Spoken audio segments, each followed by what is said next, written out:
Morning students, आज हम मुंशी प्रेमचंद द्वारा लिखित एक शिक्षाप्रद कहानी बूढ़ी गाड़ी नामक है, जिसको मैं बताऊंगी। बच्चों, ये कहानी हमें ये सीख देती है कि हमें अपने बुजुर्गों की सेवा करनी चाहिए। और इस कहानी का सबसे मूल तथ्य क्या है? आपने देखा है कि जब बच्चा छोटा होता है तो किसी भी चीज के लिए, कुछ भी, किसी चीज के लिए कि हमें चांद लाना है, इस तरह की जिद कर लेता है जो हम कभी पूर्ण न कर सके। तो हमारे माँ बाप, मान लीजिए हम करते हैं, हमारे माँ पिता जी हमसे क्या करते हैं? हमें मनाते हैं, हमें अनेक तरह की बातें बताते हैं और ये बताने की कोशिश करते हैं कि बेटा आप दूसरा कुछ ले लीजिए, हम चांद नहीं ला सकते हैं। लेकिन ये चीज यहाँ समझ में आती है, लेकिन वही बात बार बार लोगों को ये समझाया जाता है। आज अनेक प्रकार के पुराणों में, अनेक प्रकार के साहित्यों में और हमारे धर्म में भी ये बताया गया है कि एक बुजुर्ग एक छोटे बच्चे के समान हो जाता है। अगर कोई वृद्ध हो जाए तो उसका पूरा दिमाग एक छोटे बच्चे जैसा हो जाता है। तो आप देखते हैं कि छोटा बच्चा गलती कर दिया, गलती से टीवी तोड़ दिया, तो आप समझते हैं अरे बच्चा है, लेकिन ये बर्दाश्त है। लेकिन आप बताइए कि क्या अगर आपकी दादी बूढ़ी हो गई हैं और टीवी उठा के पटक देती हैं तो सब लोग उनको सजा देने के लिए, उनको डांटने के लिए तैयार होते हैं, बजाय इनकी जानने की कि वो भी एक बच्चे के समान का दिमाग हो गया है, उनके विषय में जानने की कोशिश नहीं करते हैं। उसी तरह की कहानी है। इस कहानी में एक बूढ़ी दादी है जिनके पति एक बच्चा होने के बाद स्वर्ग सिधाए जाते हैं, जीवित नहीं रहते हैं। उनके एक बच्चे रहते हैं। बहुत मार्मिक और बहुत अच्छी कहानी है, इसको ध्यान से सुनिए। उनके एक बच्चे होते हैं। कुछ बड़े होने के बाद बच्चे भी स्वर्ग सिधा जाते हैं, यानी कि बच्चे की भी मौत हो जाती है। बूढ़ी दादी अकेले हो जाती है। अब बूढ़ी दादी के एक भतीजे बुद्धिराम बच जाते हैं। तो जाहिर सी बात है कि अगर हम अकेले भतीजे हैं, कोई है, तो ये जो वृद्ध आदमी है इसकी सेवा हम कर रहे हैं, हमारा है। इनके मरने के बाद इनकी सारी जायदाद, आज के जमाने में तो सबसे पहले जायदाद हमें मिलेगी, किसी और का हम ले लें, इस तरह की भावनाएं बन गई हैं। तो जो बुद्धिराम है उसको ही अपना बेटा बूढ़ी दादी मानने लगती हैं और क्या करती हैं कि अपने पूरे जायदाद को बुद्धिराम के नाम से कर देती हैं। उनका पूरा जीवन, ये नहीं सोचती है कि उनका पूरा जीवन बचा है, ये पूरा जायदाद अगर हमारे पास रहेगा तो लोग लालच से ही हमारा सेवा करेंगे। इस समाज को देखते हुए हर बुजुर्ग से यही करवाना चाहिए कि जब उनकी मौत हो जाए तब उनका जायदाद आप ले लीजिए, लेकिन अभी नहीं। इस कहानी में नहीं दिया गया है। दादी अपना पूरा जायदाद अपने बेटे के समान मानने वाले बुद्धिराम को दे देती हैं और उनकी शादी हो जाती है। अचानक से दादी एकदम बिस्तर पर पड़ जाती हैं, उनके हाथ पैर काम नहीं करते हैं। और जैसे कि क्या होता है, मैंने बताया ना कि बच्चों की जिद के जैसे दिमाग में बूढ़ों की एक इंद्री हो जाती है। एक इंद्र जो होती है वो इतनी ज्यादा सक्रिय हो जाती है कि आदमी उसको बहुत ज्यादा ध्यान देता है। आप ये बात ध्यान दीजिए, इस कहानी के बाद ये जरूर ध्यान दीजिएगा और देखिएगा कि अगर बुजुर्ग है तो एक चीज को लेकर ज्यादा परेशान करता है या खुद वो परेशान रहता है इस वजह से। तो इनकी जो ज्ञानेंद्रियां, जो इंद्रियां हैं, उनकी क्या है, भूख इंद्रियां जो थी, यानी कि भूख लगने वाली, वो ज्यादा उत्तेजित हो गई थी। हमेशा ये अनेक अनेक प्रकार के पकवान खाने के लिए सोचती रहती थी। लेकिन बुद्धिराम की पत्नी और बुद्धिराम उनका धन लेने के बाद से उनका बिल्कुल भी ख्याल नहीं करते थे। उनको समय पर भोजन नहीं देते थे। सेवा करना तो बहुत दूर की बात, उनके पास जाके बैठते भी नहीं थे। लेकिन इसी में बुद्धिराम की एक छोटी बेटी लाडली थी जो अपने काकी का बहुत ख्याल रखती थी और उनसे बहुत प्यार करती थी। कुछ दिन धीरे धीरे बीतते गए। एक दिन बुद्धिराम के दरवाजे पर शहनाई बजने लगती है। बुद्धिराम के बेटे का तिलक रहता है।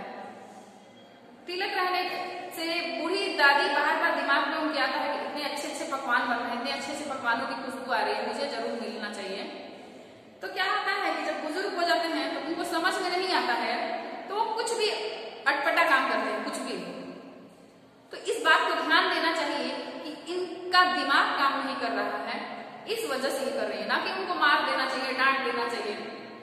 लेकिन यहाँ पे वो नहीं होता है।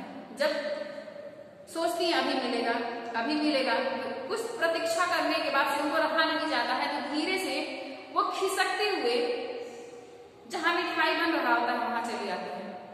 उसी समय बुद्धिराम की जो पत्नी होती है वो घर के कामों में इतनी व्यस्त है कि ऐसे उलझे पड़ी हुई है। वो जैसे ही बूढ़ी दादी को देखती है वैसे ही उनको चिल्ला पड़ती है कि इनके पेट में आग लगी रहती है।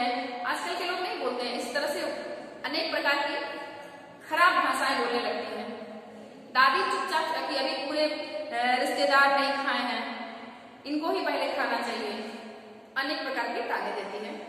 बूढ़ी दादी धीरे से रोती हुई खिसकते हुए अपने कमरे में आ जाती है और कमरे में आके वो अपने बहू को गाली नहीं देती है, वो खुद सोचती है कि ये कैसी बुद्धि हमारे अंदर आ गई है कि जो हमारे घर ही शादी है, हमारे घर ही तिलक है और मेहमान खाएंगे नहीं और मैं सबसे बुजुर्ग हो गए मैं ही खाना मांगने लगी। फिर सोचती हैं, सोचते लेट जाते हैं, कुछ देर बाद उठेंगे तो फिर खाना जाके खाएंगे या फिर वो लोग मुझे लाके देंगे।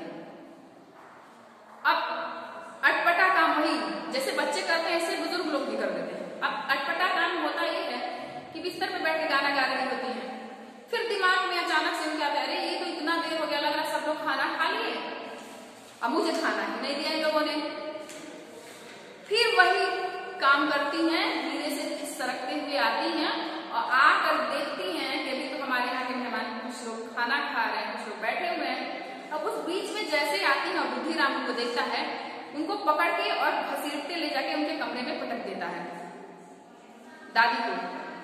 दादी मूर्छित हो जाती है, बेहोश हो जाती है।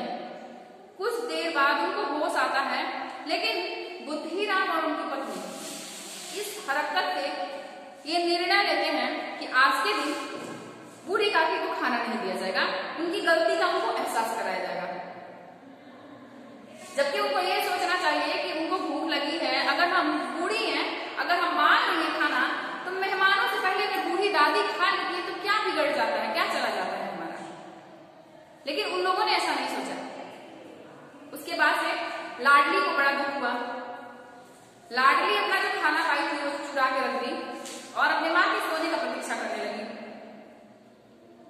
जब लाडली को एकदम ये समझ ली कि हमारी माँ सो गई है तो धीरे से उठी लाडली उठी और अपने दादी के पास अपना भोजन लेकर गई और दादी से बोली दादी पूरियां खा लो, मैं आपके लिए पूरियां लाई है। दादी उठती है, अपने लाडली को गोदी में बैठाती है और खाती है। लेकिन इतनी अच्छी चीजें खाने के बाद दादी का पेट ही नहीं भरता है। अब दादी क्या करती, जिद पे अड़ जाती है कि मुझे और पूरियां ला के दो या फिर अपने माँ से मंगाओ। लाडली कहती है माँ सो गई है, अगर मैं जगाऊंगी तो माँ मुझे मारेंगी। अब दादी अनेक प्रकार के ख्याल करने, मैं क्या करूँ, पूरियां पा जाऊं, मैं क्या करूँ। तो कहती है कि लाडली तुम मुझे पकड़ लो और ऐसा करो जो रिश्तेदार लोग खाना खाए हैं, जहाँ पे पत्तल गिराए गए हैं, जहाँ पे प्लेटें गिराई गई हैं, वहां हमें लेके चलो। लाडली बच्ची रहती है, समझ नहीं पाती है दादी की मनसा और दादी को लेकर उन जूठे पत्तलों के बीच में बैठा देती है लाके।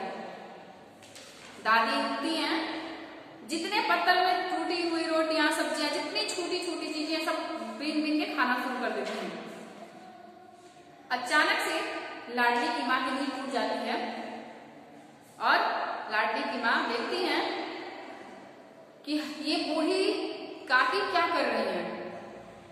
और जैसे ही बूढ़ी काकी को देखती हैं उनके दिमाग में ऐसा ख्याल आता है कि हे भगवान, ये गलती मैंने कैसे कर दी, अगर ये घटना मेरा बच्चा मेरे साथ करे तो मुझे कैसा लगेगा, क्योंकि मैंने तो इनका धन लेके इनको इस हालत में दिया, मेरे पास तो कोई धन नहीं है कि जो मैं अपने बच्चे को दूं, फिर मेरी क्या हालत मेरा बच्चा करेगा।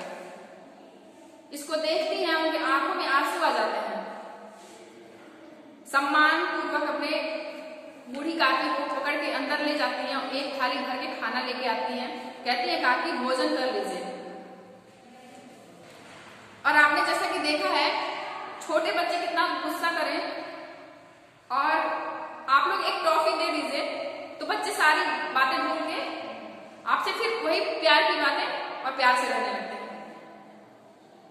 वही हुआ है इनके साथ। लाडली की माँ माफी पे माफी मांगे जा रही है। और दादी जैसे ही अच्छा भोजन पाती हैं, अपने प्रेम वाले अश्रुओं के साथ लाडली की माँ को बहुत सारा आशीर्वाद देती हैं और कहती है नहीं, तुमने कोई गलती नहीं की। इससे बहुत शर्मिंदा होती है। और फिर उसके बाद से लाडली की माँ ये प्रण करती है कि आज के बाद हम अपनी बूढ़ी काकी को कभी इस तरह से प्रताड़ित नहीं करेंगे, हमेशा इनकी इज्जत करेंगे। तो बच्चों, जैसा कि मैंने पहले बताया था आप लोगों को कि हमेशा हमें अपने बुजुर्गों के मन की बात को जानना चाहिए, उनकी सेवा करनी चाहिए। इसका नोट्स मैं आप लोगों को भेज दूंगी। तब तक के लिए thank you, have a nice day.